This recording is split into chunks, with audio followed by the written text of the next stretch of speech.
everyone. This is your RJ Jen, and welcome back to the episode of Hashtag the Blue Mic English Edition, your independent favorites, an initiative of Big FM and Hangama Artists Aloud. So, here with us, we have another artist from Pune. He's a singer songwriter, and also he mentions his age as one album and three heartbreaks old. Well, what's more about him? Well, he is a medical school doctor. So let's welcome Dr. Sunit. Hi, Sunit. Hi, it's no problem. So, all right, Sunit, we read that you had an interesting introduction to English music, and that is Christmas Carol. So Oh tell yeah. us about it. So I was in St. Vincent's High School here, and we used to have like a music period. We used to call it the music period. It used to be happening every Tuesday, sometimes on Thursdays, and there used to be a teacher who used to play the piano, and that was the first time I actually was introduced to Western music. And because before that, the only music I was really introduced to was the old Hindi cinema music that my parents would play on the radio. So the moment I heard Christmas carols and I realized, man, this sounds a little different than what I've been listening to so far. I was instantly attracted to the sound of it, and very soon, the the singing period was the favorite time of school for me, the favorite part of the week for me. So that's how I got introduced to it. Yeah. All right. So, Sunit, from English Christmas Carol to New Age band SOS. Well, that is an interesting musical journey. Tell us about that journey.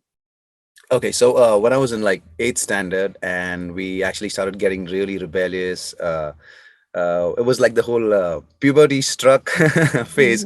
So we wanted to, like, wear our uniform a certain way. We wanted to wear our canvas shoes slightly differently. We got into punk rock, and there was a lot of missing classes because we wanted to go out and explore other things like playing pool maybe, or I don't know, just trying to hang out on outside of the school, because right in front of us was the girls' school.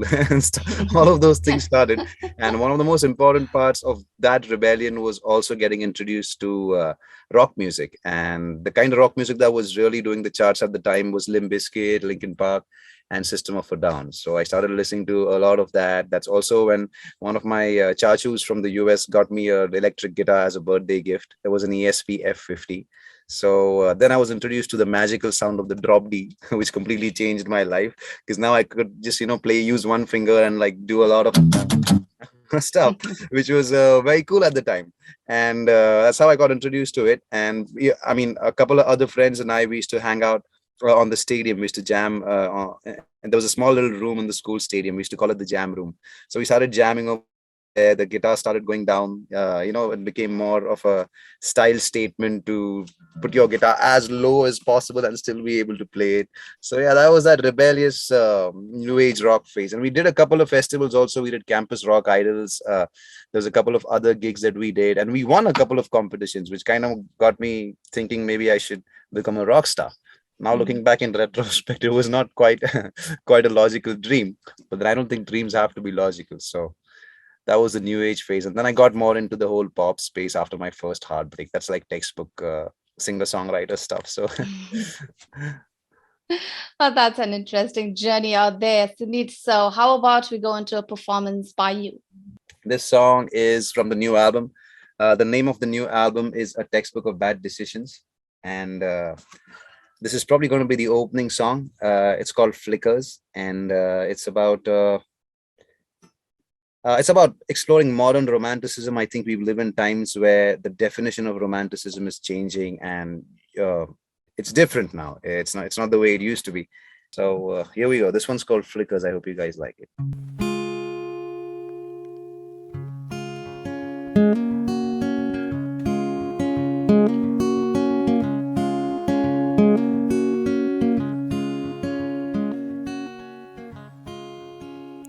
Well, you caught me staring right inside my eyes,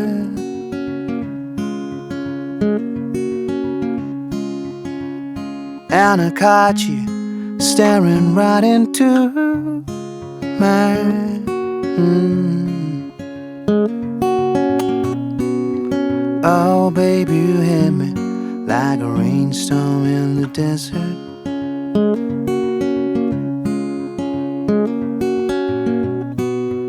I infected you with the flu of my smile.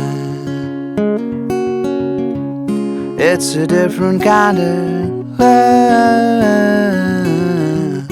It's a different kind of love. It's a different kind of love. It's a different kind of love.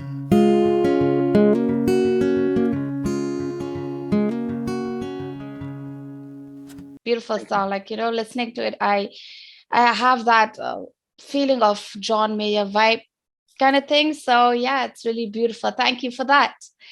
It's a strange question, I know, Sunit, but did the world of medicine, hospitals, environment, loss, death, sickness made you a better songwriter? Well, that's a great question. Surprisingly, I've never been asked that question before, and I'm so glad that you did. Because especially during the COVID pandemic, I was one of the ward in charge. So I was in charge of an entire ward of the new COVID hospital that came up in Pune, and it was crazy. I was surrounded by death. It was pretty obvious for uh, me actually trying to tend to a patient and another patient just losing his life just about 3 beds beside of me. And when I used to come back later, come back home in the evening, and I was in isolation because when the pandemic just started, the doctors would get 7 days of duty followed by 7 days of isolation. So I would get a lot of time to just kind of understand about how temporary all of this is. And after looking at that so closely, it was probably the first time that it actually started making sense when you say the words "life is too short to hold grudges" or "life is too short to not forgive people." So it was a very spiritual experience for me because I really started stressing, reduce. I mean, I was not stressing on things as much as I would before that. I just realized that the things that we worry about are all very minuscule as compared to matters of life and death. And it kind of gave me the capacity to forgive, the capacity to love without expecting in return, which is probably the only true definition of love that exists. And I started using all of this vocabulary and this spiritual uh, information in my songwriting. So my lyrics in the new album, they started getting a little more heavier.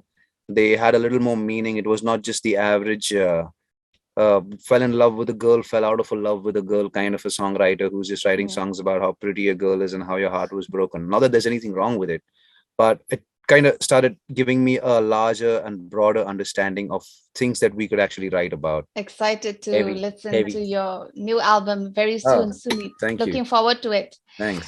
So, how about we go into another performance? Okay, here we go. This one's called I'm Fine.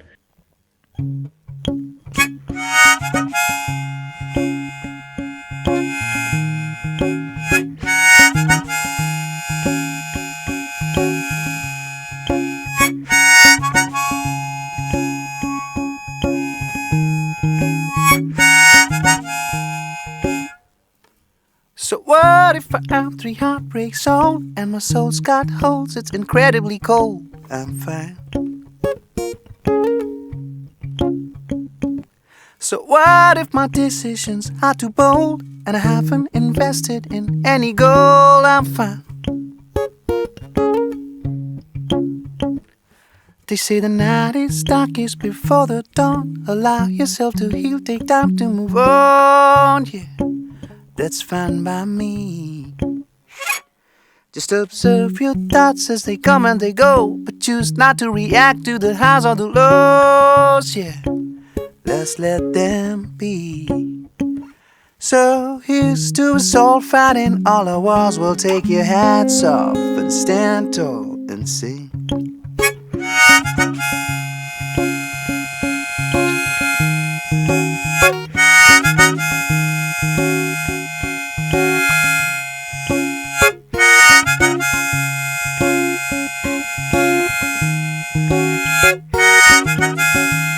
Right, stop. I saw a picture of my ex on Twitter. Now I could be wrong, but she's looking much fitter. I'm fine. So what if a separation was so bitter? So what if she'll think I'll always be a quitter? I'm fine. Now I got all them honeybees buzzing on Bumble, but a heartbroken man must stay single and humble, yeah, yeah. I sit alone and grieve. Gotta ensure I keep walking even if I stumble. Eat right and sleep well and keep lifting those dumbbells, yeah, yeah. And not forget to breathe. So here's to us all fighting all of us. We'll take your hats off and stand tall and sing.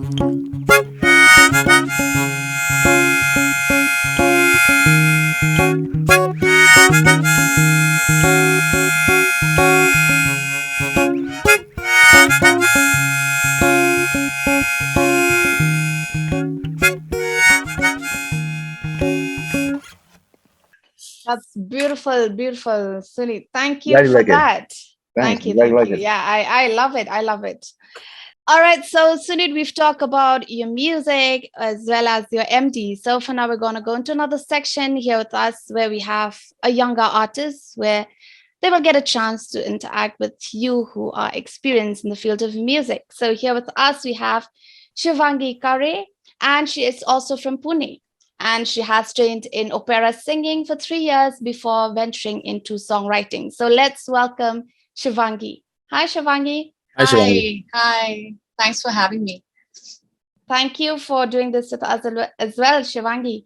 So, all right, Shivangi, this is your chance where you can share your ideas about music with Sunit. So, kindly take it from here. Okay. So the first question that I have is Straight to the question. Okay. No, hi, no, hello. no, I'm in the hi. Korean city. Wow. Nothing. Oh God, no. I mean, I love your music and I've been listening to it for a long time now. But I was really interested in knowing what got you into songwriting. Like, when was the first time you wrote a song? Did you actually sit and consciously write it, or was it already written in your head because something triggered Uh, you? that's Yeah. that's a great question. So very early in my life, I realized that music is a very important aspect of my being, and I used to always feel at home when I was surrounded by music. And at a certain point of time, I started thinking, okay, can I also contribute to the world of music in my own little way? And I was very apprehensive initially, but I mean, I'm never going to tell you what my first song was. It's not supposed to be announced on the radio, but it happened. But it happened when in 2007, when I just finished my 12th standard exams, and I finally could breathe. And I thought, okay, maybe I don't need to study as much, and I need to probably concentrate on my hobby or whatever it was. And I wrote my first ever song at the time, and I just played it to a couple of friends, and the response was pretty amazing. I was very surprised that I thought people were just going to make fun of me. So when I actually played my first ever original song, it was called "Main Fir Aunga." It was in Hindi, by the way. It was like a classic "I'm never gonna forget you, girl" kind of a song. And when I wrote it, I was kind of really self-critical about it, but it turned out really well. And a lot of friends actually later started recording it on their phone, and they said that, oh, it's my ringtone, and oh, I love listening to it. And I was like, wow, it seems that maybe people do really like it when I creatively express myself in the form of song. So that was the first time I actually felt that. And then I kind of tried writing songs as therapy. There were times when I used to be very low, and there were times when I would be very lost, and it would somehow be very therapeutic for me to put it down on paper, which is actually also proven, right? Psychologically and scientifically, it is proven that writing things down is actually very therapeutic, because it helps you to get a larger understanding of things from a more neutral perspective. And that kind of started working for me. So I think from 2009 to 2011, a lot of the songwriting that I did was not from the point of view of actually becoming famous or becoming a musician. It was more about really healing through the process of writing. And not every song had to end up in a tune. Some just ended up being poetry. And then finally, in around 2013 is when I kind of revisited those things that I had written, when I thought my songwriting skills, as in my composing skills, had become a little better because my listening improved. The kind of artists that I started listening to and the kind of people that I started hanging out with automatically increased my harmonic vocabulary and my understanding of how songs are written. And that's when I kind of revisited stuff that was done 3 4 years ago and started writing again based I mean, kind of rearranging it and getting rid of a couple of things. You know how the first songs we write are really long, and they have the AB rhyme scheme, and then you kind of start understanding that there's more to it than just that. So that kind of happened, and that was great. I think in 2013 was the first time that I actually felt like this is something that I'm kind of good at, and it seems I have an aptitude for it. And if I stick to this, I might actually end up contributing something of value to the world of singer songwriters. So if that answers your question. Yes, that's great. That's awesome. So, all right, Shivangi, I think it is time for you to perform a song for us as well as for Sunit. So, Sunit, are you ready to listen to Shivangi's music? Absolutely, can't wait. All right, let's go, Shivangi. Let's do this. Hey, so I wrote a song called I'm Dating a Man a month ago, and it's not the same one that's released today, but I hope you like it. Okay. I'm dating a man who buries his head in the sand when I'm trying to have difficult conversations. I'm dating a man who doesn't have a plan, which is why I feel so confused. I'm dating a man who's not my biggest fan. He belittles me, makes fun of me because I'm not too smart. I'm dating a man who'll fix things I know he can, but instead he just ran and ran and ran so far away from me, so far away from me. And I'm wondering if he's coming back and if we'll have the kind of love we're both looking for. But I guess it's all in my head. I guess it's all in my head. Woo! I like it. I hear a lot of Fiona Apple, a lot of Regina Spektor in that. I can hear the influences. It's very cool. Yeah, I love those artists. All right, Shivangi, thank you so much, and we wish you the very best. Thank you so much. All right, so Sunit, coming back to you. Well, we've mentioned earlier about the line that you mentioned about your age as one album and 3 heartbreaks out. So, so for now, we're going to talk about your EP, Quarter Life Crisis, which you released in 2019. So how do you look back at it? Well, to be honest, I think that the songwriting could have been better. The vocal performance could have been better. There's a couple of songs that I think are really good. And then there's a couple of songs that I look back and like kind of end up wincing, thinking that, okay, maybe I should have waited this one out. Maybe I should have taken my time on this. A lot of when it comes to making an indie album, a lot of the decision making is also, it's not just based on music. It's also based on a lot of things like finances and the place where you are in the current life and the current job and the current city. So I had to kind of figure out all those logistics, and a couple of the songs ended up being compromises. And I wouldn't say that I'm unhappy about them, but what I learned from the previous album and what I'm definitely following through in the current album is that it is not always necessary to have a deadline on things, especially because music is not the only thing that I do. So the primary drive of taking care of finances and my basic needs is being fulfilled by my other profession, my teaching profession.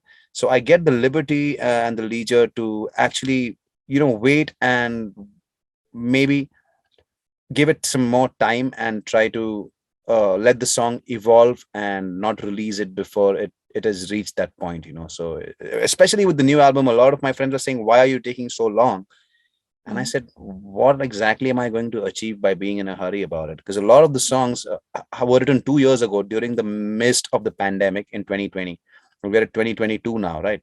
And over the last 2 years, the songs have become a little more polished. They seem a little more sophisticated. I'm educating myself by listening to the greats. I'm educating myself by having conversations with good musicians, musical conversations as well as non-musical conversations, to be honest.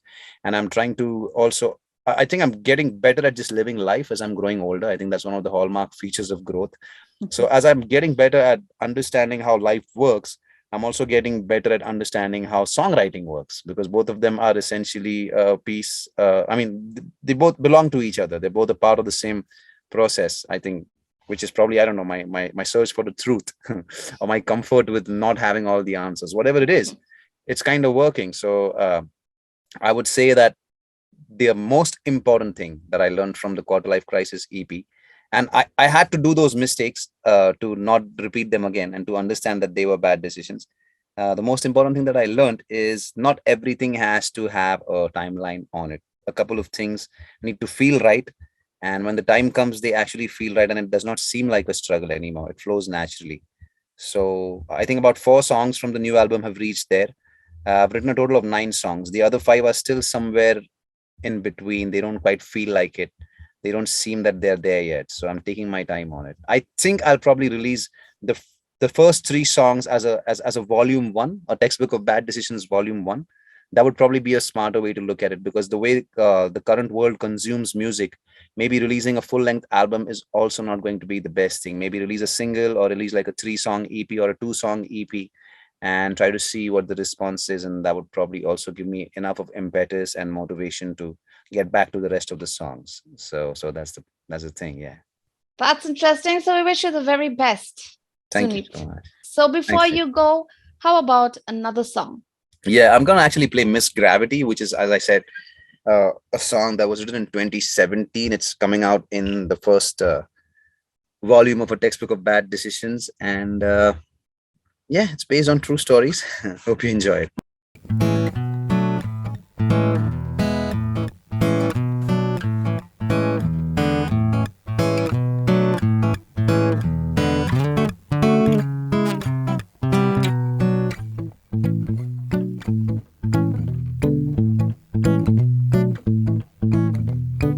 Where the hell have you been hiding all this while? 'Cause I've been looking all around for you, smiling at every other passerby. 'Cause they took me for a romantic fool. So my life, I felt like, and I put on an orange tree, waiting for millennia, for you to best gravity.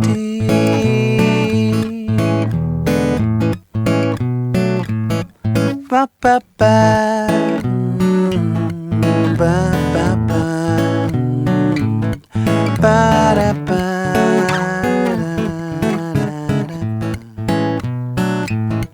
da da da. Some ba ba da da dum ba ba ba da da dum ba. Thank you. Wonderful. Thank you so much, Sunit, for that performance. And you. once again, thank you for doing this with us. And we wish you the very best. Thank you so much for having me. Thank you so much.